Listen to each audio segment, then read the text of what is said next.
మొన్న వచ్చేసి మేము సతీష్ రెడ్డి గారి గురించి మాట్లాడినప్పుడు కూడా అందులో క్లియర్గా మేము ఆయనతో కలిసి ఒక 20-25 సంవత్సరాలు ఆయనతో కలిసి పనిచేశాము, ఆయనతో కలిసి జర్నీ చేశాము ఒకటే పార్టీలో.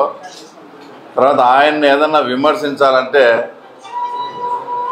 మా మనసు కూడా అంటే కొంచెం స్టెబిలైజ్ చేసుకొని అంగీకరించాలా, ఆయన ఏదంటే అది మాట్లాడుతున్నాడు. కాబట్టి దానికే ఇంత కొంత మాకు సమయం పట్టిందని మేము క్లియర్గా చెప్తే దాన్ని కూడా ఆయన వ్యంగ్యంగా అంటే దొంగలు పడిన నెలకు కుక్కలు మురిగినట్టు తర్వాత ఇప్పుడు వచ్చి ప్రెస్ మీట్ ఇస్తారని దాన్ని కూడా అది కాదు వ్యంగ్యంగా మాట్లాడడం. ఇది అసలు అందులో ఆ సామెత కూడా తప్పే. ఆయన చెప్పింది దొంగలు పడిన 6 నెలలకు అనేది సామెత, అది కూడా తెలియకుండా దొంగలు పడిన నెలకు అన్నాడు. సరే ఏదైనా మేము కాదు మురిగేది, లోకేష్ అనే ఒక ఏనుగును చూసి ఆ తర్వాత వైఎస్ఆర్సీపీ మీలాంటి కుక్కలంతా కూడా ఆ ఏనుగును చూసి మరుగుతున్నారు అంతే తప్ప మేమేమి దొంగల పడిన 6 నెలలకు కాదు. మేము క్లారిటీ కూడా ఇచ్చాం, మీ మీద మాట్లాడాలంటే కొంచెం మాకు కూడా అంటే కొంచెం అది సమయం తీసుకోవాల్సి వచ్చింది, ఎందుకంటే ఒకటే దాంట్లో పనిచేసినాం కాబట్టి. ఆయన ఇంకో మాట మాట్లాడుతూ నేను పార్టీని వదిలి వెళ్ళేటప్పుడు మొత్తం కాన్స్టిట్యున్సీలో అందరికీ చెప్పినాను, నేను ఇంటికి రమ్మన్నాను చెప్పినానని. ఆయన అప్పుడు నియోజకవర్గ ఇన్ఛార్జిగా ఉన్నాడు. 2-3 రోజుల్లో జెడ్పీటీసీ ఎంపీటీసీ ఎలక్షన్స్కు లాస్ట్ డేట్ ఉంది. అందరినీ ఫోన్ చేసి ఇంటి దగ్గరికి రమ్మంటే ఎలక్షన్ గురించి మాట్లాడదామని అందరూ పోయినారు. ఆ తర్వాత నేను కానీ ఇంకా కొందరు చాలామంది తెలుగుదేశం పార్టీలో ఉండే ముఖ్య నాయకులు ఎవరు ఆయన ఇంటికి పోలేదు. మాకు అప్పటికే తెలుసు ఆయన ఏదో ఇంకా పార్టీ నుంచి వెళ్ళిపోతున్నారని. అక్కడికి పోయిన తర్వాత ఆయన విషయం చెప్పిన తర్వాత 50% క్యాడర్ ఆ రోజు ఆయన ఇంట్లో భోజనం అరేంజ్ చేసి పెడితే 50% క్యాడర్ అంతా కూడా అక్కడ భోజనం కూడా చేయకుండా ఆయన దీనికి ఇది చెప్పేదానికే మమ్మల్ని ఇంత దూరం రమ్మన్నామని ఆయననే విమర్శిస్తూ వాళ్ళ ఇంట్లో భోజనం చేయకుండా వచ్చినారు. ఆ రోజు మాకు బాగా గుర్తుంది. నిజంగా నువ్వు అందరినీ కన్విన్స్ చేసి నీకు నిజంగా ఏదో అన్యాయం జరిగిందని చెప్తే తర్వాత మళ్ళీ జనరల్ ఎలక్షన్స్లో కానీ ఇప్పుడు కానీ total Pulivendula Telugu Desam party cadre అంతా 90 to 95% ఈరోజు తెలుగుదేశం పార్టీ వైపు ఉంది. ఆయన సైడ్ ఒక 4-5% ఏమన్నా ఉందేమో. మరి నిజంగా ఆ రోజు అందరికీ చెప్పి నేను కన్విన్స్ చేశాను అనేటప్పుడు నీకు నిజంగా అన్యాయం జరిగిందని తెలుగుదేశం పార్టీ కార్యకర్తలు ఫీల్ అయినప్పుడు తెలుగుదేశం పార్టీ క్యాడర్ అంతా కూడా సతీష్ రెడ్డి వైపు వెళ్ళాలి కదా. అలా పోకుండా అంతా కూడా తెలుగుదేశం ఆ క్యాడర్ అంతా కూడా తెలుగుదేశం పార్టీ వైపు ఉందంటే ఆయన 100% ఆయన స్వార్థం కోసం ఆయనకు మళ్ళా ఈ జెడ్పీటీసీ ఎంపీటీసీ ఎలక్షన్లు వస్తున్నాయి, చంద్రబాబు నాయుడు కంటెస్ట్ చేస్తే అంతకుముందు వేలుపూల్లో ఇచ్చే ఘటన జరిగింది, నేను ఇబ్బందులు పడతానని నువ్వు ఏం మాట్లాడుకుని నువ్వు ఏం ఆలోచన చేసుకునేవో అవగాహన చేసుకో. కానీ దాని అంతా అందరికీ చెప్పినట్టు అందరి ఆమోదయోగ్యంతో నువ్వు పోయినట్టు చెప్పడం అనేది తర్వాత ఇది పచ్చి అబద్ధం. తర్వాత నా గురించి వ్యక్తిగతంగా రామలింగారెడ్డిని ఏదో హత్య చేసి ఏదో పదవి కోసం అది ఇదని మాట్లాడినాడు. అంటే ఇప్పుడు కొత్తగా ఏందో అంటే నువ్వేదైనా చేసి నేను రిటాలియేషన్ చేస్తానో లేదంటే నాదేందో నన్నేదో ఒక ఫ్యాక్షన్ టైప్గా సృష్టించాలనో ఇతను ఇప్పుడు ఏంది మా ఊరే ఫ్యాక్షన్ నేపథ్యం ఉండే ఊరు, మేము ఫ్యాక్షన్ కుటుంబం నుంచే వచ్చినామని నేనే బహిరంగంగా చెప్తాను. ఆయన ఇంకోటి కూడా మర్చిపోయినాడు, అంతకుముందు మా ఊరు పెద్దరవెన్న మీద కూడా అటాక్ జరిగింది, అవన్నీ కూడా ఆయన మర్చిపోయినాడు. అప్పుడు పరిస్థితులను బట్టి దాన్ని బట్టి మేము ఏదో మా ఫ్యామిలీ మీటింగు మా ఊర్లో ఉండే గ్రూప్ని అంతా డిస్కస్ చేసుకొని అప్పట్లో ఏది మంచో ఏది చెడ్డో ఆ నిర్ణయం అప్పుడు తీసుకుంటాం. నిజంగానే ఒక మర్డర్ కేసులో తర్వాత ఉంటానే ఆ మర్డర్ కేసు నా మీద పడేటట్టయితే నాకు కోర్టు క్లీన్ చిట్ ఇచ్చింది. అలాగైతే అసలు వైఎస్ రాజారెడ్డి హత్య కేసులో సతీష్ రెడ్డి వచ్చేసి ముద్ద ఎఫ్ఐఆర్లో ఉన్నాడు. అటప్పుడు ఆయన నాకు ఆపాదించినట్టు తర్వాత వైఎస్ రాజారెడ్డి హత్యతో కూడా నీకు సంబంధం ఉంది అంటే ఈరోజు ఆయన ఒప్పుకుంటాడా? మరి ఆ రోజు పార్టీలో ఉన్న వీరారెడ్డి గారు, వాళ్ళ మామైనటువంటి రాజగోపాల్ రెడ్డి గారు, తర్వాత కందుల శివానందరెడ్డి గారు, మేము అందరం కలిసి చంద్రబాబు నాయుడు సతీష్ రెడ్డికి నిజంగా సంబంధం లేదని చెప్తే చంద్రబాబు నాయుడు పుణ్యాన ఆ రోజు ఆ వైఎస్ రాజారెడ్డి హత్యలోంచి ఎఫ్ఐఆర్లో ఉండే పేరు ఆ తర్వాత నీ పేరు కూడా చంద్రబాబు నాయుడే తొలగించిన విషయం కూడా మరొకసారి నీకు గుర్తు చేస్తాను. ఇంకా పదవి కోసం ఏదో మర్డర్ చేసినారన్నట్టు మాట్లాడినాం. అంటే మీరు చేసేమో సంసారము, మేము చేసే తర్వాత వేరేదే. ఇదే ఎంపీపీ పదవి కోసమని మాట్లాడినాడు. 1995లో సతీష్ రెడ్డి గారు ఎంపీపీ ఎలక్షన్స్ వేంపల్లిలో పోటీ చేసినప్పుడు పులివెందుల నుంచి పోయి ఆ గుండాలు అప్పట్లో ఉండే కాంగ్రెస్ పార్టీ వాళ్ళంతా పోతే మీకు వాళ్ళకు చాలా గొడవ జరిగి లాస్ట్కి అది ఫైరింగ్ స్టేజ్కి పోయి ఫైరింగ్ జరిగి కూడా ఒక మనిషి వెంకట సుబ్బయ్య అనే అతను కూడా చనిపోయినాడు. అంటే మీరు పదవి కోసం కాదు ఆ రోజు ఆడ మర్డర్ జరిగింది. అంటే మీరు చేస్తే ఒకటి, ఇంకోరు చేస్తే ఒకటే. ఏదన్నా మాట్లాడేటప్పుడు తర్వాత ముందు వెనక కూడా ఆలోచన చేసుకొని మాట్లాడాలా. ఇంకా మాట్లాడితే ఏదో మాకేందో ఆయన మీద ఎవరో మాకు వెనకల నుంచి హైకమాండ్ ఇంకోరో చెప్పి ఆయన మీద అనిపించినట్టు లోకేష్ బాబు ఇవన్నీ మాట్లాడిస్తున్నారు, అది ఇదని మాట్లాడుతూ ఉన్నాడు. అసలు లోకేష్ బాబు గారికి సతీష్ రెడ్డి గురించి ఇంకోటి టార్గెట్ చేయాల్సిన అవసరం ఏముంటుందో ఒకసారి మీరు ఆయన కూడా ఆలోచించాలా. ఆయన 2024లో అవుట్రెట్గా తెలుగుదేశం పార్టీని వదిలిపెట్టి వైఎస్ఆర్సీపీ కండువా వేసుకొని ఆ పక్క ఎలక్షన్ చేసినాడు. అప్పుడు మెజారిటీ 2019లో 92,000. ఒక ఇన్ఛార్జిగా 25 ఏళ్ళు పనిచేసిన వ్యక్తి వైఎస్ఆర్సీపీకి పోయి అక్కడ తెలుగుదేశం పార్టీకి అగెనెస్ట్గా ప్రచారం చేసి అంతా చేస్తే వచ్చిన మెజారిటీ 30,000 తగ్గి 61,000కు వచ్చింది. అంటే నీ ప్రభావం ఎక్కడున్నట్లు. ఇంకా నువ్వు పోయితే 95 లక్షలు 1,20,000 రావాలా, కానీ 60,000కు తగ్గిందంటే నీ ప్రభావం ఏమున్నట్టు. అలాగే నీ సొంత మండలం గురించి మాట్లాడదాం. 2019లో నీ సొంత మండలంలో 14,000 మెజారిటీ వస్తే 2024లో నాకు తెలిసి దాదాపు 9 నుంచి 9,000 వచ్చింది. అంటే నీ సొంత మండలంలో కూడా ప్రభావితం చేయలేకపోయినావు. తర్వాత నీ సొంత బూత్కి వస్తా. ఆ తర్వాత అది వేంపల్లిలో 2వ బూత్. ఈయన క్యాండిడేట్గా చేసి వాళ్ళ సందులో ఆ రోజు 15 ఓట్లు ఆయనకు మెజారిటీ వచ్చింది. ఆయన వెళ్ళిపోయిన తర్వాత మాకు కేవలం 5 ఓట్లే ఆ బూత్లో మెజారిటీ. అంటే ఈయన ప్రభావం ఏమాత్రం ఉందో ఒకసారి మీరు కూడా మీతో పాటు రాష్ట్ర ప్రజలు కూడా తెలుసుకోవాలి. అలాంటి వ్యక్తి నువ్వు ఏమాత్రం ప్రభావం చూపలే, ఇంకా ఒక రకంగా అది మాకే ప్లస్ అయింది. అలాంటి వ్యక్తి గురించి లోకేష్ బాబుకు ఆలోచించాల్సిన పని ఏముంది? ఆయనకేదో నిద్రలేని రాత్రులు ఏదో చూపిస్తా అంట.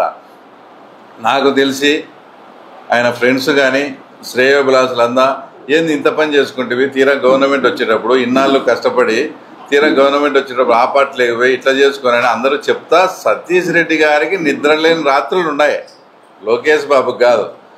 ఆయన ఇంకోటి ఏదో తీవ్ర పరిణామాలు ఉన్నాయంటే ఏదన్నా భౌతిక దాడులు అనుకొని ఆయన ఏదంటే అది మాట్లాడినాడు. మా దృష్టిలో తీవ్ర పరిణామాలంటే లోకేష్ బాబు గారిని కూడా మొన్న ఇంకా నేను ఆ మాటలు కూడా అనకూడదు, లోఫర్ గీఫర్ అని కూడా మాట్లాడడం జరిగింది. అలాంటి మాటలు మాట్లాడినప్పుడు చాలా తీవ్ర పరిణామాలు ఉంటాయి అని చెప్పినాం. తీవ్ర పరిణామాలు అంటే భౌతిక దాడులు కాదు. ఇట్లే మాట్లాడితే నీ ఇంటి దగ్గరికి వస్తాం, ధర్నా చేస్తాం, ఇలాంటివి. దాని ఆయన అంటే నన్ను ఏదో చేస్తారు, ఏదో భౌతిక దాడులని. అసలు నిన్ను చేయాల్సిన పని ఏమి నాకు అర్థం కాలే. నువ్వు చొక్కా ఎప్పుకొని వేంపల్లి అడ్డరోడ్లో మంచం మీద పండుకో, తెల్లవాడుదలు నీ జోలికి ఎవడన్నా వచ్చి అప్పుడు అడుగు. దానికి నీ ప్రాణానికి మాది హామీ. ఎందుకంటే నీకు థ్రెట్ ఉండేది నీకు వైఎస్ కుటుంబంతో. నువ్వు యాక్టివ్ పాలిటిక్స్లో ఉన్నప్పుడు డిఎన్ రెడ్డి గారి అప్పుడు మాజీ ఎంపీ ఇంటి దగ్గర నుంచి వస్తా అంటే ఒక పిన్ బాంబు కూడా నీ దాని మీద వేసినారు, నీకు అది కూడా గుర్తుండాలా.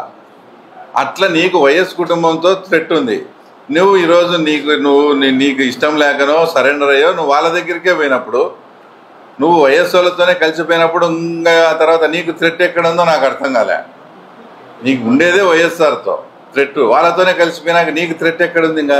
కాబట్టి నువ్వు ఎక్కడ ఏమి తిరిగినా కూడా నీ జోలికి వచ్చేవాడు కూడా లేదని చెప్తూ, తర్వాత నాకు చావు అనేది ఎదురై వస్తే మీసం మెలేసి ఈ రాజమౌళి డైలాగులు ఇవన్నీ సినిమాల్లో బాగుంటాయి.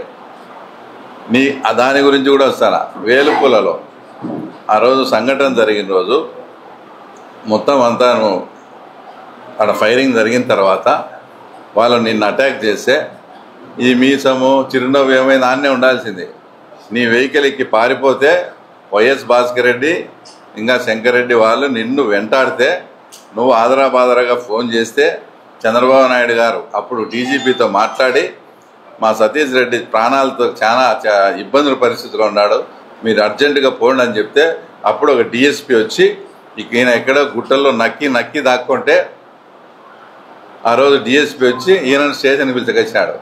అలా అనేక సందర్భాల్లో ఆ రోజు చంద్రబాబు నాయుడు గారు కానీ యాక్టివ్గా ఆ ఫోన్లు చేసి నాకు రియాక్ట్ కాకపోతే నన్ను 100% వాళ్ళు చంపేసి ఉండేవాళ్ళని మాతో అనేక సందర్భాల్లో ఆయనే చెప్పినాడు. మళ్ళా అంత నువ్వు చావు ఎదురొచ్చి ఆనే నిలబడి మీ సందిప్తా చిరునవ్వుతో ఆహ్వానించాల్సింది, ఎందుకు పారిపోయినావు? ఈ డైలాగులన్నీ ఏం నువ్వు మాకు తెలియదా?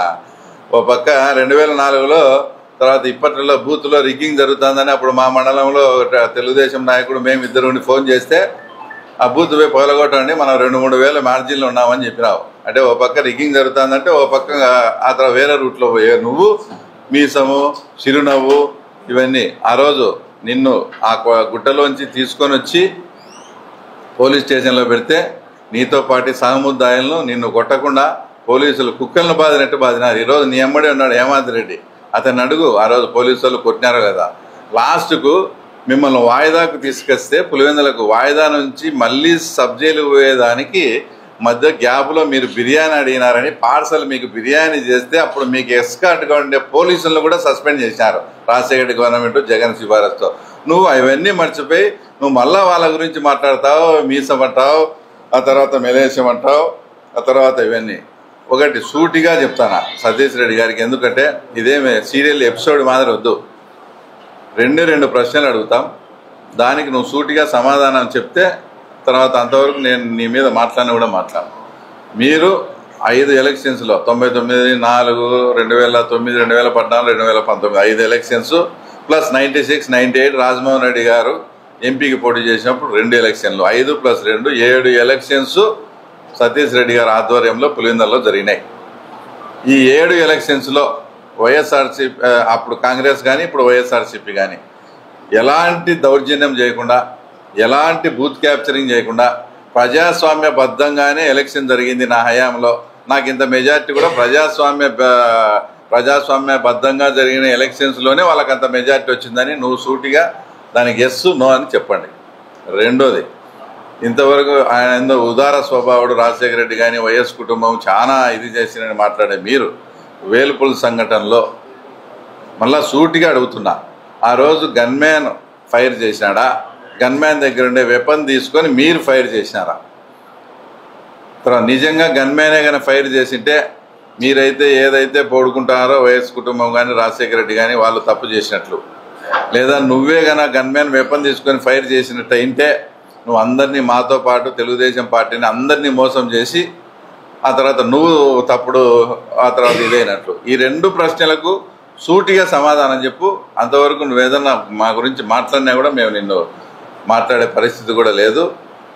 ఇంకా చివరగా ఆయన మొత్తం ప్రెస్ మీట్ అంతా కూడా నాకు ఒకటి సంతోషించాల్సిన విషయం ఏంటంటే, పక్కన ఉప ముఖ్యమంత్రి అంజాద్ బాషాను పెట్టుకొని ఈ పక్క 2 సార్లు మేయర్ అయిన అతన్ని పెట్టుకొని ఈయన గంటలు మాట్లాడతా ఇతనితో మా పార్టీ నుంచి వచ్చిన అతనితో మాట్లాడే పరిస్థితికి వైఎస్ఆర్సీపీ పార్టీ ఇంత తగ్గుబడిందా, ఇంతగా దిగజారిందా అనేది అదొక్కటి నాకు సంతోషకరమైన విషయం.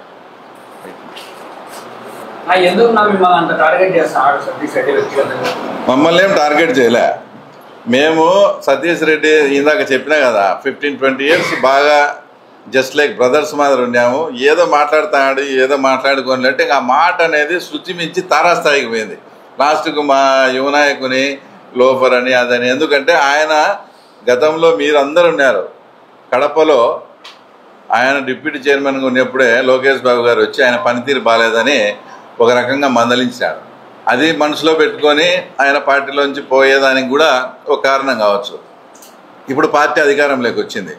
నేను అనవసరంగా వాళ్ళు ఇట్లా చేసినందువల్ల నేను ఇట్లా పోయినా కదా, లేదంటే నేనే ఇన్ఛార్జిగా ఉండు నేనే అధికారం అనుభవిస్తాను కదా అనే ఒక బాధ లోకేష్ గారి మీద ఉంది. ఆ బాధను ఏటంటే ఆ టైప్లో ఎక్స్ప్రెస్ చేసేందుకు మేము తట్టుకోలేకపోయి దానికి ఆయన కౌంటర్ ఇస్తే దానికి మమ్మల్ని వ్యక్తిగతంగా ఏదో రామలింగాడు అయితే అని ఇంకంటే ఆయన చేయలేదా? ఆయన సారాయి వ్యాపారము సారాయి సవాలు వాడుకున్నాడు ఒకసారి వేంపల్లిలో.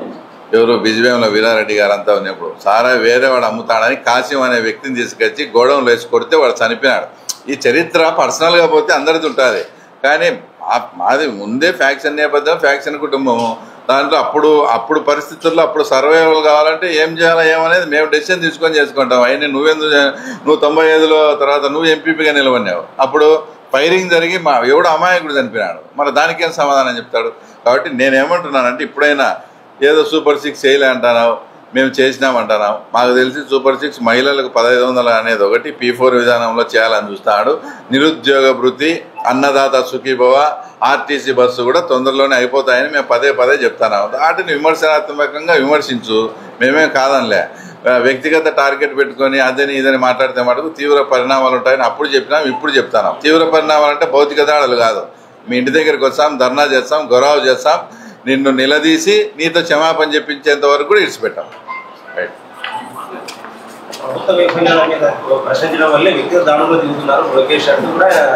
అదే మరి నేను చెప్తున్నా, ఆయన అట్లా భ్రమపడతాడు. సతీష్ రెడ్డి గారు తీవ్ర పరిణామాలు ఉంటాయంటే నేను చెప్పింది ఇది. ఆయన అట్లా వ్యక్తిగత భౌతిక దాడులు ఏం చేయాలి? అసలు నేను చెప్తున్నాను, మీరు నా దగ్గర వీడియోలు కూడా ఉన్నాయి. ఎలక్షన్ రోజు సతీష్ రెడ్డి గారు అబ్బాయి మా బూత్లో ఉండే ఏజెంట్లను పీకి దౌర్జన్యం చేసి మా చిన్న లోపల ఉంటే కూడా స్కార్పియోను సరౌండింగ్ చేసి స్కార్పియోను అద్దాల వాళ్ళు కొట్టి కూడా చేశాను. నా దగ్గర వీడియోలు ఉంది. మేము కంప్లైంట్ కూడా ఇచ్చాం ఆ రోజే. ఈరోజు మేము నిజంగా వాళ్ళు అన్నట్టు రోకేష్ గారు రెడ్ బుక్ రాజ్యాంగం అంటే ఆ పిల్లాడు మళ్ళీ లేడు. ఆ పిల్లని ఇప్పుడైనా మా మీద దాడి చేసినా తీనాడు సేవని పెట్టచ్చు. మరి అట్లా చాటికి మేము మాకు అవసరం లే. ఎవరు మాట్లాడితే వాళ్ళ గురించి మాట్లాడతాం. భౌతిక దాడులు ఇందాక చెప్పినా కదా, వాళ్ళ ఊరు వేంపల్లి అడ్డరోడ్డులో బట్టలు చొక్కా అయిపోయి పనుకోమను, ఆయనకు వచ్చిన ఇబ్బందే లేదు. రైట్ మా.